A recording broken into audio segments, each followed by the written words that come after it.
আসসালামু আলাইকুম। Iran Israel যুদ্ধ নিয়ে এক নাটকীয় মোড়। যে আমেরিকা কয়েকদিন আগেও তেহরানকে গুঁড়িয়ে দেওয়ার হুমকি দিচ্ছিল, সেই সুপার পাওয়ার এখন হঠাৎ কেন সুর নরম করল? কেন হোয়াইট হাউস এখন ১৪ দিনের সাময়িক যুদ্ধবিরতির জন্য মরিয়া হয়ে উঠল? তবে কি ইরানের পাল্টাপাল্টি হামলার ভয়েই এই পিছুটান? আজ আমরা পর্দা উন্মোচন করব এই নেপথ্য কারণের।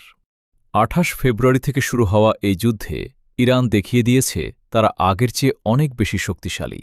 ইসরায়েলের ভেতরে নিখুঁত লক্ষ্যে ইরানের হামলা এবং লোহিত সাগরে মার্কিন জাহাজের ওপর হিজবুল্লাহ ও হুথিদের ক্রমাগত চাপ ওয়াশিংটনকে নতুন করে ভাবতে বাধ্য করেছে।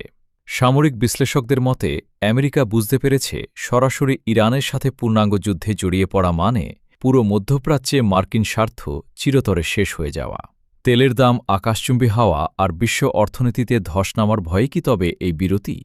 পাকিস্তান এবং চীনের মধ্যস্থতায় শেষ পর্যন্ত ওয়াশিংটন রাজি হয়েছে ২ সপ্তাহের যুদ্ধবিরতিতে। যদিও বলা হচ্ছে এটি মানবিক কারণে, কিন্তু পর্দার আড়ালে লুকিয়ে আছে অন্য সত্য। ইরান পরিষ্কার জানিয়ে দিয়েছিল তাদের পারমাণবিক স্থাপনায় আর একটি আঁচড় পড়লে তারা এমন অস্ত্র ব্যবহার করবে যা আগে কেউ দেখেনি। এই অজানা অস্ত্রের আতঙ্কেই কি হোয়াইট হাউসের টেবিল পর্যন্ত পৌঁছে গিয়েছিল? যুদ্ধবিরতি কার্যকর হলেও পরিস্থিতি কিন্তু মোটেও শান্ত নয়। একদিকে লেবাননে হিজবুল্লাহর সাথে ইসরায়েলের সংঘর্ষ থামছে না, অন্যদিকে ইরান হরমুজ প্রণালীতে নিজেদের নিয়ন্ত্রণ আরও শক্ত করছে।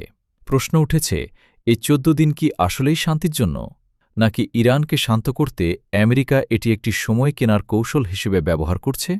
বিশ্ব রাজনীতির দাবা খেলায় এখন ইরান এক শক্তিশালী খেলোয়াড়।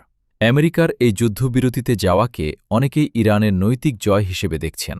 কিন্তু ১৪ দিন পর কি হবে? পৃথিবী কি বড় কোনো মহাপ্রলয়ের দিকে এগোচ্ছে? আপনার কি মনে হয়? আমেরিকার এই